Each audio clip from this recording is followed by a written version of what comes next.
Hello everybody, Stan here, engineer, MBA, and investor. And in today's video, I want to talk about the latest patent discussion about base editing, specifically the comparison between Beam Therapeutics base editing and NTLA base editing. I want to talk about all of that in this video, sort of a follow-up from our last video a few days ago.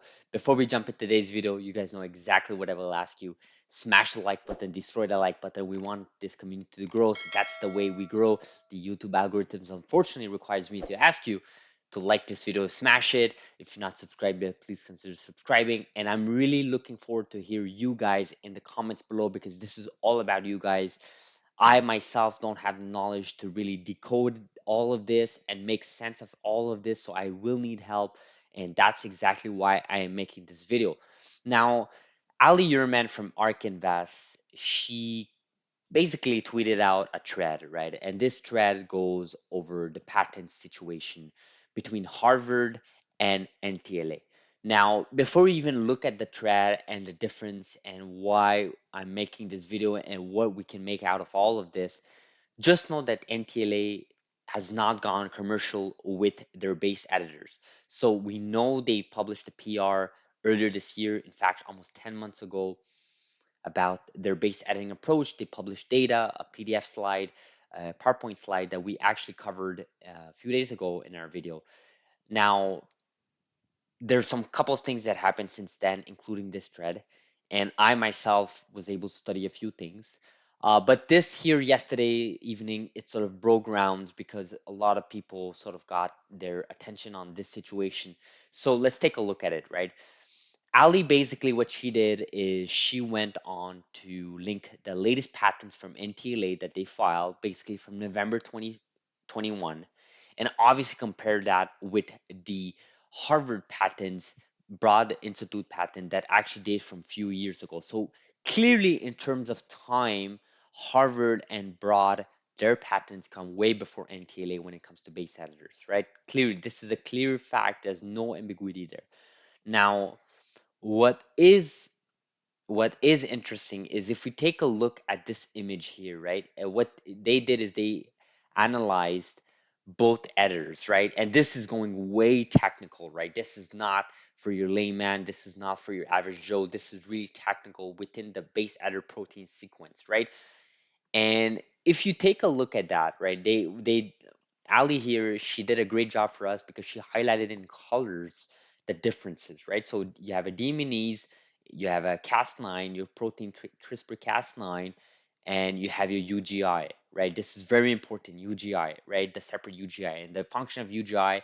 Again, this is really technical, but just to remind some of you in base setters, if you go from C to U, right, that U needs to remain U, and that's why you have that UGI portion, right? And the difference between the NTLA base editor protein sequence, right, that was taken from page 325 to 326, and the difference between that with what was published in 2016 from the Nature published document research article is this UGI. Okay, you see this UGI here is included in everything, right? And then this UGI is separate. Now, you can see that actually just from the string here, the gray color here is separate from the string here. Clearly, it is separate, right? Now, let's lay down some facts, right? Let's lay down some facts. First of all, by looking at this, if I'm like just looking at this, right? Even if I don't understand what is going on here, if I'm looking at this, to me, having it separate, to me, having it separate is a unique sequence, right? It is a unique thing, right? I'm not gonna call it invention. I'm not gonna say it's novel. I'm not gonna say it's useful. I'm just gonna say it is definitely different, right? Clearly, there is something different. Now, let's go a step further. Can we assume that what's being done here is gonna be competitive or better than Beam Therapeutic current way of doing things? This is not the purpose of this video, right? This is not the purpose of what you should be asking yourself when we talk about patents, right? What you should be asking yourself is three questions, right? Is this novel, right? And is this is this unique and is this useful, right? And if you cannot answer that question, most likely that patent is not going to stand up, right, in courts. And I actually think this is going to go way further, right? Because NTLA published all of this earlier this year, and now they went on this November, filed this patent that we're looking at here, and they haven't backtracked, right? They always said they have a base adder here and there. It's still in their press release. It's still in their website. To me, they're going forward with this. But then, as we go through this thread here, Ali explained, as you can see here, each element of the base adder is highlighted in a particular color. The sequences of most components are identical. However, the nuances and differences include NTLA has a separate UGI where it has Harvard broad patents. It is attached. Now, if you go further in this thread, right, actually, Ali actually states that having a separate UGI was actually previously published in 2018 by Jiang, and this is the paper. And they call it base editing plus, which is basically separating UGI from base editors.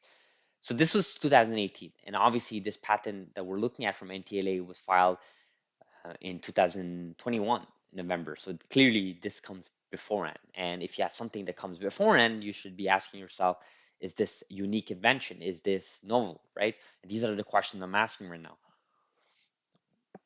And what Alexander here said, and I think it's worth going over it really quickly, is that it looks like in a way that protects the process they are using to achieve the desired result without explicitly writing the claims to protect their base header. If this is all true, I could be misrepresenting the claim. It seems like they are leveraging base editing in an unprotected state while operating under protected process in which they explicitly outline through their claims.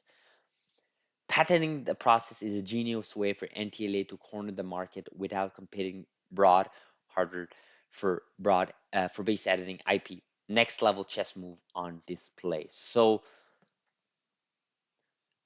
I mean, I think this is gonna go way down the courts. I think this is going forward. I don't think NTLA is gonna stop here. They obviously didn't stop in November 2021. Ark Invest published this difference here. I think the big question here is, will NTLA be able to prove in the courts that is this whatever they're doing here, is this novel, is this unique, and then is this useful? The useful part, honestly, I'm not that worried about because I think they'll have their data. They already published some sort of data earlier this year. I think they'll have everything there to cover that. How does it fare against Beam Therapeutics current base editors? I'm not even worried about that process, honestly. I really am not. Like right now, I'm just focusing on a pathway that NTLA could use to legitimize this process. Now, obviously, this is still not IND filed. So they could do hundreds of these filed papers, hundreds of these presentations, but if they don't file for IND, if they don't go commercial to it, then there's no point looking at it. But here's the hypothesis I have. I think they're going to go forward with this. I think in 2022 you will see IND filing potentially, or at least additional data and additional reaffirming that they're going forward with this. I also think that if it goes down to the courts and if they do lose it, I do believe they'll be paying royalty fees and they'll be paying a hefty fees, but I think they're still gonna go for it because I think base editors, from my studying, and I've covered this in this channel as well, base editors is definitely efficient. It has a place in CRISPR for sure. I think it is the second generation of CRISPR. I haven't even talked about the third gen, which is prime editors, but just focusing on the second gen here.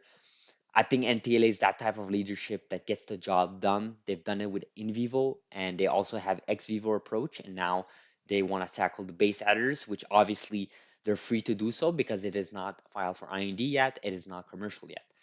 Now, how they do go about it, this is all the information we have so far. Separate UGI was studied in the past with that DMNase. That DMNase specifically was studied in a separate paper, and then the question I asked, and I don't think I really got a clear answer, maybe I just have to revise the information that was given to me, was this particular sequence ever studied, right? This deaminase with this linker, with this protein, with NLS, with separate UGI, this, whatever we're looking at. And then the next question is, will this be able to allow them to find a pathway to avoid patent infringement? I've been told both sides right now, and I'm gathering information. I don't really have a strong opinion yet. I want to think certain things, right? I have a hard time believing that the most valuable market cap size wise company in CRISPR space has no plan, as a loophole or a workaround current existing patents from Beam Therapeutics and obviously Harvard and Broad Institute. I have a hard time believing that they're just going to blindly do this without weighing the risk. And then my next question would be, or concern would be, I have a hard time believing that ever since this publication from NTLA that they're going with forward with base editors earlier this year, we have seen nothing about NTLA about it in the PR side of things. They haven't really told us how they're gonna do it. No one has actually asked them directly, how do you plan on not infringing patents from XYZ? And although we had that thread from Dr. Liu earlier this year, it is not enough for me to use that as a fact that NTLA, the way they're approaching the situation, the facts right now are this is what we see on the screen. We also know that NTLA is not going backwards on this, they're going forward. They haven't removed anything from their website about base editors, their existing PR. They are obviously going forward with this. And we as an investor, we have to understand what is their pathway. Now, I've made a call and I'm trying to reach out to a biotech patent expert there that can sort of give me a little bit more color as to if there is a pathway for NTLA to legitimize whatever we're seeing here on the screen. But again, there may not be, and this may just be a PR move or just like getting publicity. And basically, we all know how the public markets work today. You set out a release and your price just goes up. I actually, this reminds me a lot about Bitcoin and the whole space, right? Like a company would just say, "Hey, yeah, we're adopting Bitcoin," and you see their valuation jump off like 20, 30, 40% in a single day, right? It reminds me a lot of that. But ultimately, I have a hard time believing that a company like NTLA, but the most valuable market cap company in this space right now, has not found a loophole or a way. Now, Alexander there, previously we saw on Twitter, he's talking about process, right? I'm not entirely convinced on that. I think I just need to do more research. Let me know in the comments below what you guys think. I think it's very important for us to study this space, especially when it comes to patent. It's a it's a tricky subject. It's not the best subject, especially if you're from the technology side of things. It's never fun to get in these lawsuits and these patent issues. But guys, there's a reason why we have patents. I mean, I have my own opinion on patents, but the general gist of things is on patent is basically you want to protect IP, right? You want to protect efforts of companies, right? They're putting time, they're putting resources into developing a new invention. You don't just want a company to sweep in and without spending that time, that resource, that time, efforts, and just swoop in and just steal that invention, right? Quote unquote, steal it. So obviously patents are there to protect companies, citizens overall. But at the same time, we've seen in the past how big pharma, I've heard stories in the big pharma side of things where, they ended up going forward and they just ended up paying the royalties. But because the valuation increased so much, because the sales increased so much with whatever product they were building on, it sort of offset any consequences from what, the law courts may require them to pay. So food for thought. Let me know in the comments below what you guys think. Really curious to see what you guys are thinking here, what I'm showing here on the screen. Let me know what you guys know. If you know more than I do, please do let it in the comments below. I'm going to try to read and understand every single comment of yours. Thank you so much for watching, and I will see each other's with you tomorrow's video. Thank you so much, and have a beautiful, beautiful Tuesday. Thank you.